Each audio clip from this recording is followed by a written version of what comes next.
लाल किले से प्रधानमंत्री नरेंद्र मोदी का भाषण इस बार कई मायनों में चर्चा का विषय बना हुआ है। पीएम ने जहां देश और अंतर्राष्ट्रीय मुद्दों पर अपनी बात रखी, वहीं उन्होंने पहली बार स्वतंत्रता दिवस जैसे ऐतिहासिक अवसर पर राष्ट्रीय स्वयंसेवक संघ का खुलकर जिक्र किया।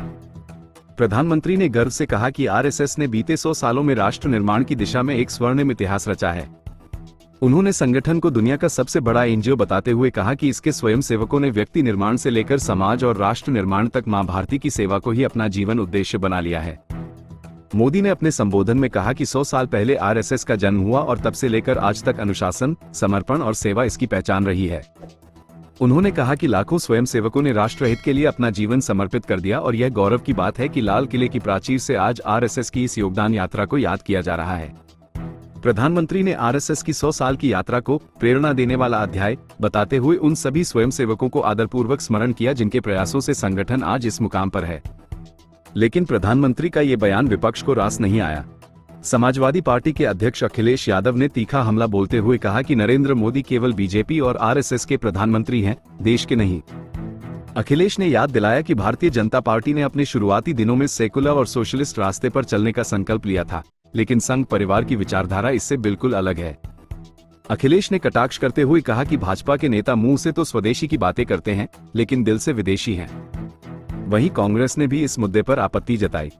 कांग्रेस के वरिष्ठ नेता सलमान खुर्शीद ने कहा कि आज के दिन, जब पूरा देश एकजुट होकर स्वतंत्रता दिवस मना रहा है, तब ऐसे विषयों को छेड़ना उचित नहीं जिन पर देश में गहरी वैचारिक विभाजन मौजूद है। उन्होंने कहा कि आरएसएस का जिक्र करने से देश के भीतर दो मुख्य विचारधाराओं के बीच विवाद और गहराता है, इसलिए प्रधानमंत्री को इससे बचना चाहिए था। अब विपक्ष लगातार प्रधानमंत्री के इस बयान को लेकर हमलावर है। सोशल मीडिया पर भी इसको लेकर बहस तेज हो गई है। एक तरफ भाजपा समर्थक प्रधानमंत्री के बयान को राष्ट्र सेवा की स्वीकृति बता रहे हैं, तो दूसरी तरफ विपक्षी दल इसे राजनीतिकरण और संघ परिवार को बढ़ावा देने की रणनीति बता रहे हैं। लाल किले से आया ये संदेश आने वाले दिनों में और राजनीतिक हलचल पैदा कर सकता है। विपक्ष इसे चुनावी राजनीति से जोड़कर देख रहा है, जबकि भाजपा इसे राष्ट्रीय एकता और संगठन की सेवा भावना से जोड़कर पेश कर रही है। हर किसी का योगदान होता है, व्यक्ति का भी होता है, संस्थाओं का भी होता है।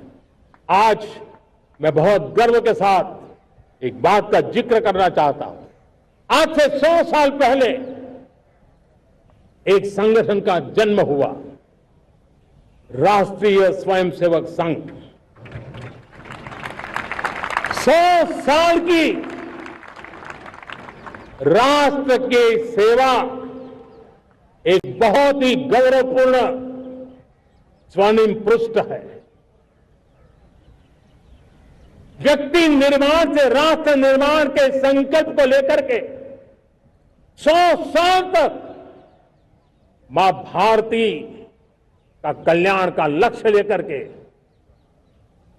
लक्षावधि स्वयंसेवकों ने मातृभूमि के कल्याण के लिए अपना जीवन समर्पित किया है। सेवा, समर्पण, संगठन और अप्रतिम अनुशासन, ये जिसकी पहचान रही है, ऐसा राष्ट्रीय स्वयंसेवक संघ दुनिया का ये सबसे बड़ा एनजीओ है। एक प्रकार से 100 साल का उसका समर्पण का इतिहास है।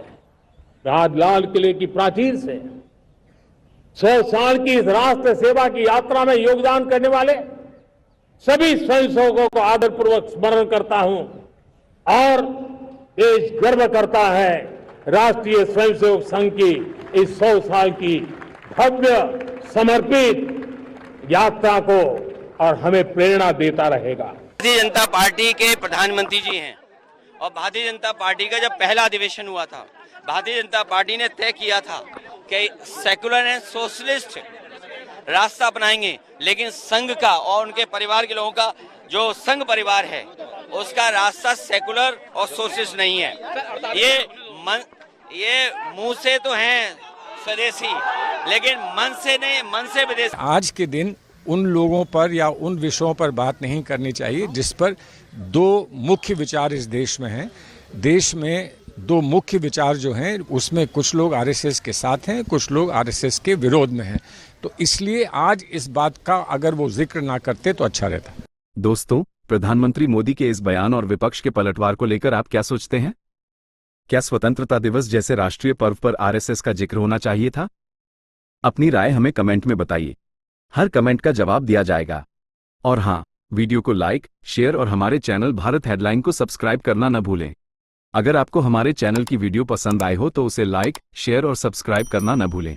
वीडियो को अंत तक देखने के लिए आपका धन्यवाद।